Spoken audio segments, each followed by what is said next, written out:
Hello, everyone, and welcome to the Hub podcast, episode 21.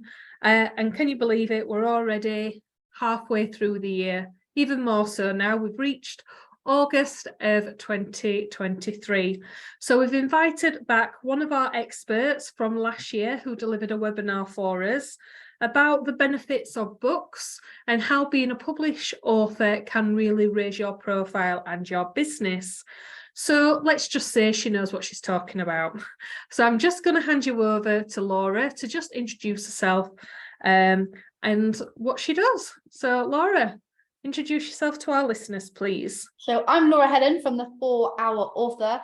I am a mummypreneur who travels the world full-time with her children. So we travel the world full-time whilst helping incredible entrepreneurs online. So just explain, Laura, a little bit more about that in terms of what you do in terms of a service to your clients. How do you help them? So everybody has a story in them. Everyone has a superpower, and it's normally the thing that people are scared to share. The thing that makes them weird is actually their superpower. So the journey we take people on is transformative to them. We talk about creating best-selling authors, not best-selling books. The books is like a bonus. So we take people on a transformative journey where they really learn to unleash their superpower, own their story, and become the go-to expert in their niche.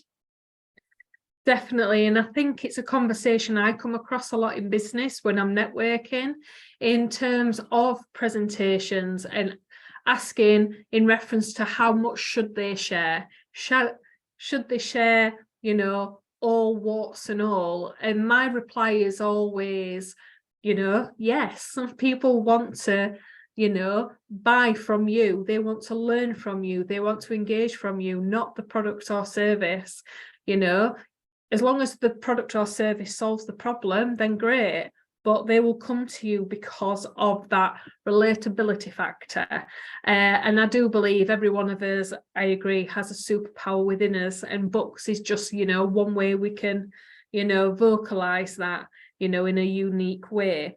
So you mentioned there, obviously, you are a mum and you travel the world, which I think is amazing.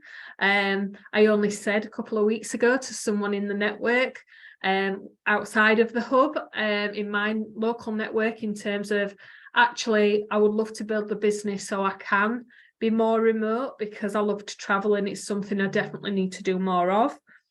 But as you know, Laura, we have topics of conversations every month within the hub. July was all about websites, and this month is all about mindset and reset.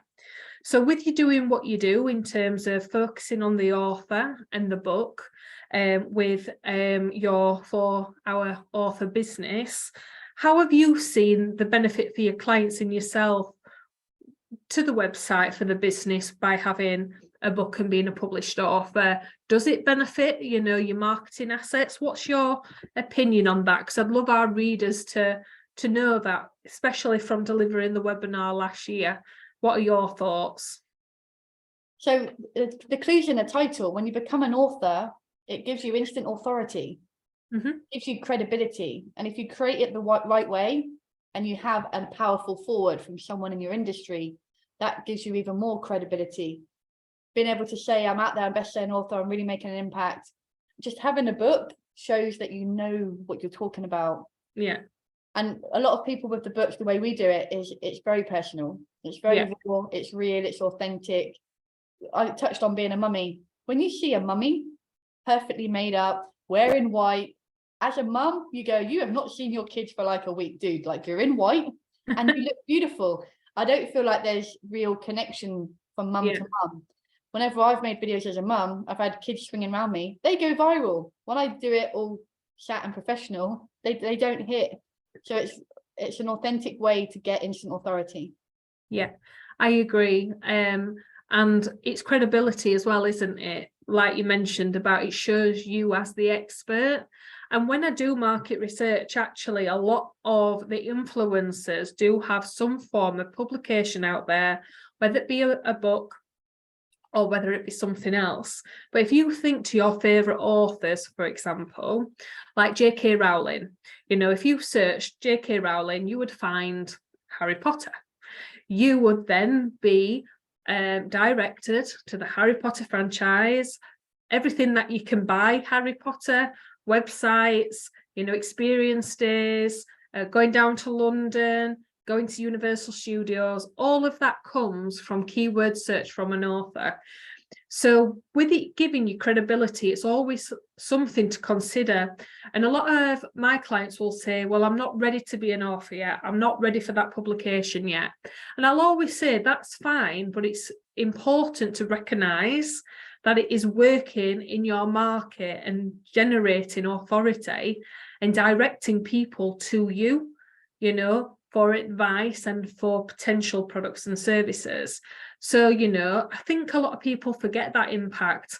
When you think of knowing your why, you think of Simon Sinek.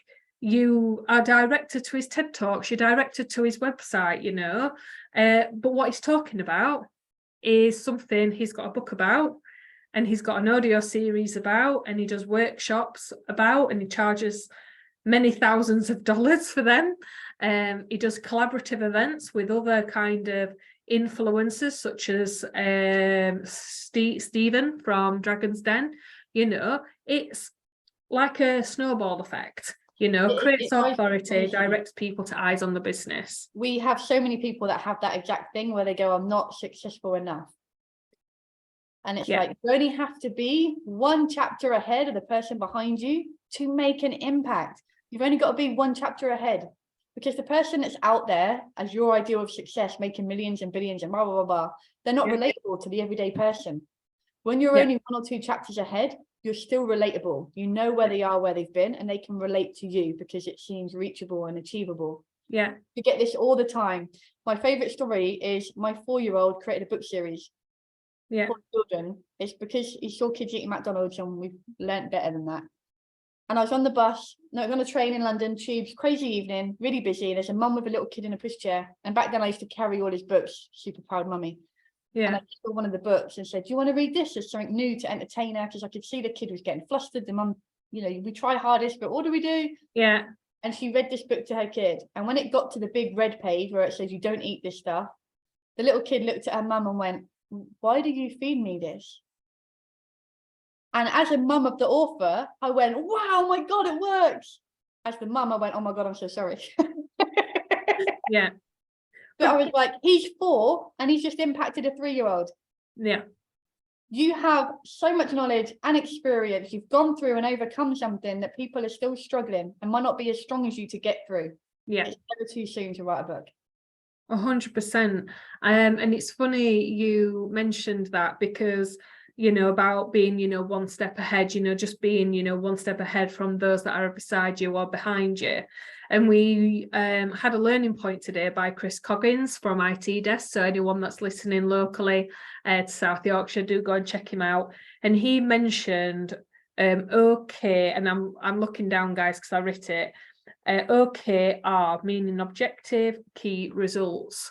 And the large successful businesses, those that make the multi-million-pound profits, etc., that's their measures. They don't measure by KPIs, they measure by OKR, because they're wanting to reach that billion profit. They're wanting to be that unicorn. They want to create that unity between the departments that makes a business like that successful, just by focusing on being one step ahead. Objective key results. And I thought that was really important, that it was important to share today, but something that I've learned and take away, because I come from a corporate background and I've never looked at it like that. I normally don't like the term KPIs. I normally say goals. Your goals are your own. Yes, it's important to see what others are doing, but if you stay focused on your goals, you will achieve them. Stop listening to the noise and create that vision for you and your business. But books can open so many avenues for you. And when you look at this in your market research, and if you are seeing that a competitor in particularly has got a book or publication out, give it a go. Speak to people like Laura, share your idea and, get some expert opinion, because, you need to be one step ahead. And it's great to see that, that's been demonstrated in such a young age from 4-year-old as well, just showing the true kind of influence and impact. So we've also been talking about mindset and reset for August. The reason I decided to touch on this, Laura, is because I see September as the new year in business. It's because of my corporate background, but anyone who comes from corporate sales or marketing will know that September hits and all the corporate business starts because it needs to be spent by the end of the financial year. So September to March is crazy in terms of corporate. And obviously then you've got the C that's within that, all being Christmas. Yes, I have said Christmas in August, guys, but it was mentioned in networking this morning, so I'm not the first. But I think it's important to down tools and reset or fill your own cup up. And I'd just love to get your perspective on that, because I know you do travel. You travel the world with your family, doing what you love in terms of you've created your business to build around that because you're a mum first. So what does, reset mean to you and rest? Do you rest? Do you, play within your business, and how's it, impacted you? I think reset and rest is huge, especially for mummies, let alone business mummies. I think we're trying to do it all, so it's so important that we look after us. And it's one of the most common things you see come up in mum groups is, what do you do to you all go? If you're not focused, we purposely play with our kids all day, they go to bed, work comes out, so we split it in a way that they get all of us and then they get all of us. We're not trying to balance things.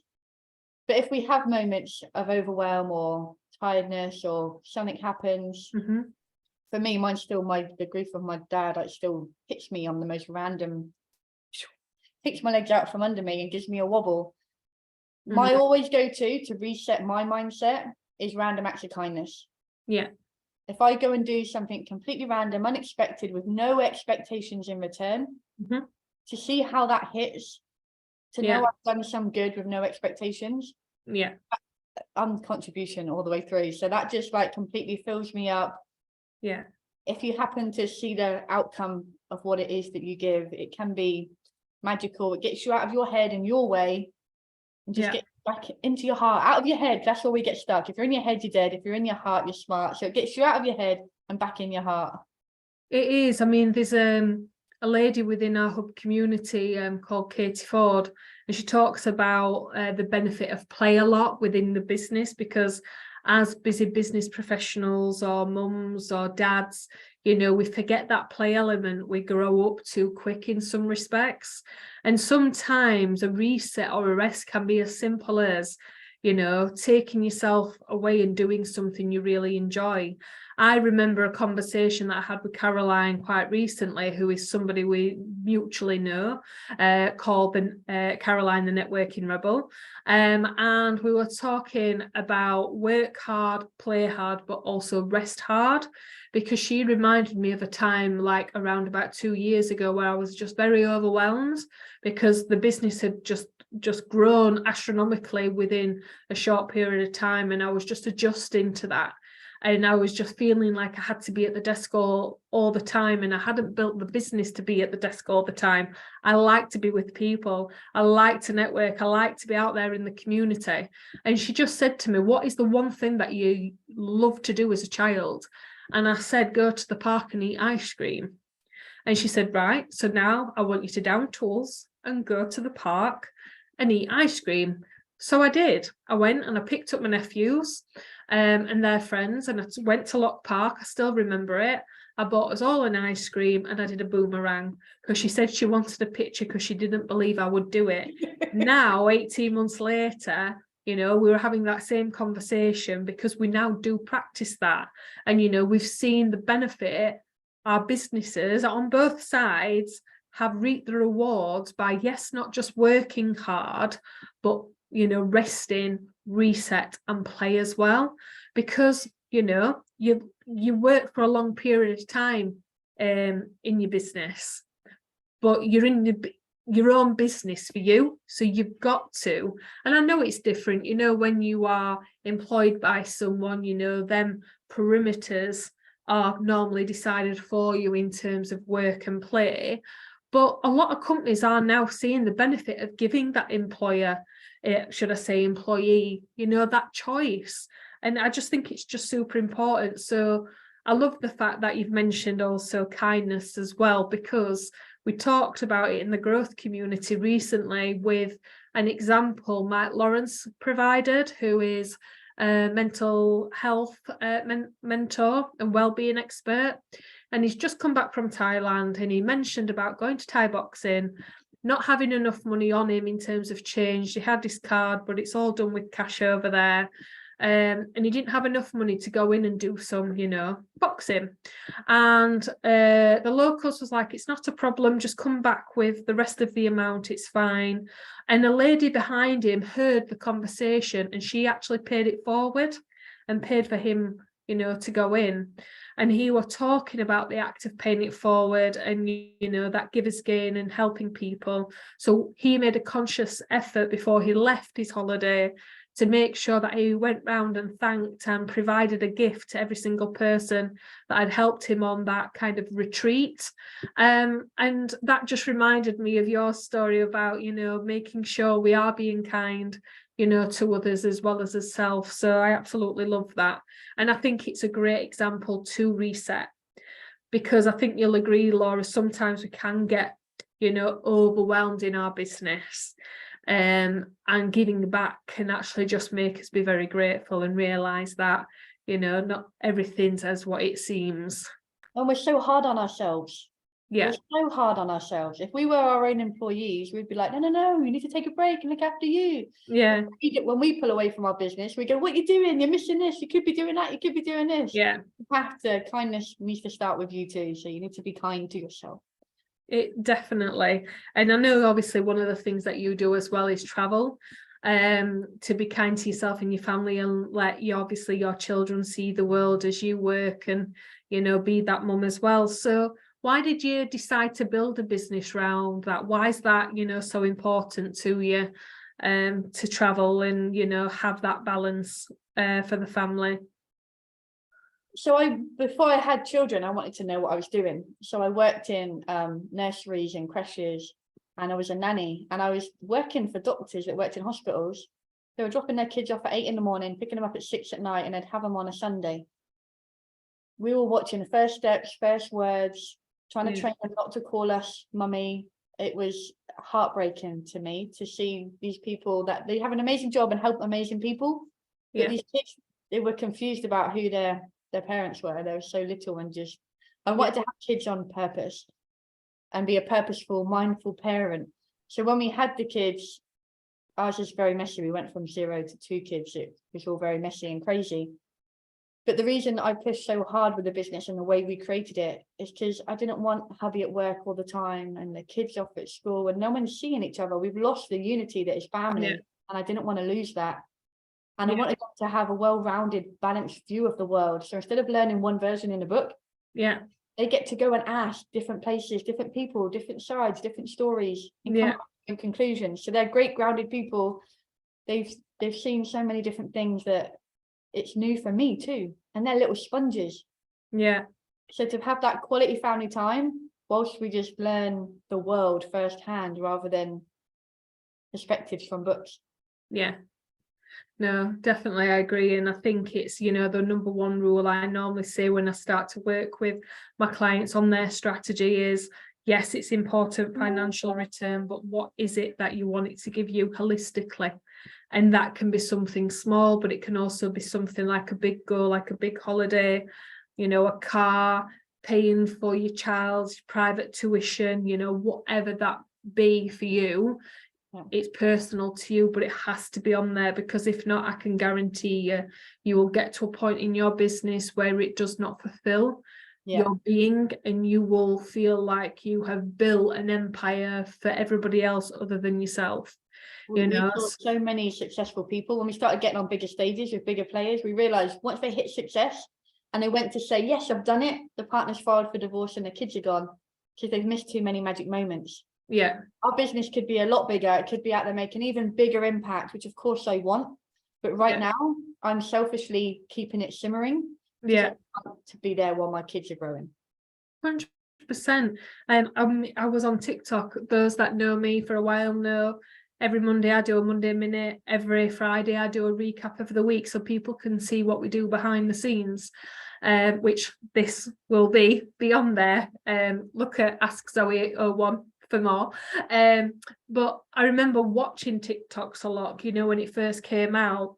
And I actually went on TikTok this morning just to have a bit of a nosy because I'd woken up early.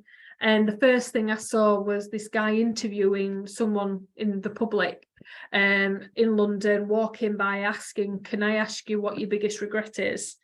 And he said, being the busy working dad, not spending enough time at home. So I missed, basically I missed all the good bits. And because of that, it kind of got a lot messy before it got better. And I think he was alluding to, you know, relationship breakdown and stuff, but he obviously, you know, he didn't go into that detail because it was just literally, you know, one question, one answer type kind of interview. And it did make me think, you know, if I was his age, what would I say right now? And, you know, being that mindful and being that present. And I think that's really important, you know, in your business, when you are resetting and you are resting, to be really mindful, to ask yourself that question. Am I purposefully creating what I want, or am I creating it for somebody else? And if you are, and you're listening to this podcast from myself and Laura, and you think, well, yes, I'm working for my clients, not myself. Yes, of course you work for your clients, but you've got to work for yourself first, because I can guarantee you, you know, no matter how much success you bring into the business, being a published author, you know, by creating accreditation, by building your profile, if it doesn't give you what you want, you'll not want it. And what amount of time and money, you know, and emotional well-being would that waste? So I just think it's really important to be mindful for. So I know what's coming up, but the listeners won't. So, and I do recommend getting onto this, guys. Laura delivered a webinar for us, as I mentioned, around about a year ago. I think it was July, August time. And it was just literally second to none, one of our busiest webinars. And if you want to know more about the webinars and more access to, you know, further resources within the hub, please reach out and just let us know. I'll tell you how you can do that at the end of this interview. But tell our listeners, Laura, what's next, and what's coming up and how they can get involved. So we want to make a bigger impact and make a bigger difference. And now we've created the full system that people get when they work one-on-one with us, and we've created it into an amazing program. And to showcase this and give you all the nuggets you need, and to answer all the questions that's holding you back, things like, am I far enough ahead? Have I got enough content to write a book? We give all that away in our 4-hour author masterclass. So it's the 4hourauthor.com. It's a 4-hour masterclass with myself, which again, if you've seen the webinar, you know I can't help myself but just pour value and value and value at you. Yeah. But it's interactive, so you get to ask questions, and we get you to that point of, if you want to, go make it happen. Whether it's with me or not, by the time you finish the masterclass, you will know what you need to create, who you're creating it for, and you'll be able to go and do it. Definitely. And do it, guys, because I've seen my members be on that webinar and then take, you know, Laura up on that kind offer, and they've started, you know, working together, you know, because we like to bring the experts that we trust to our customers, to learn from them and, you know, give value, but by God, they do what they say on the tin. So I do recommend that masterclass if you can. And if you are considering publication or being an author, you know, book onto it. You know, what is there to lose? You know, it's a free resource, so do try and take advantage of it if you can. And that goes out to obviously our members within the hub, but also those that are listening through Spotify, Apple or Google Play. By all means, we encourage you to go and have a conversation with Laura Helen as well.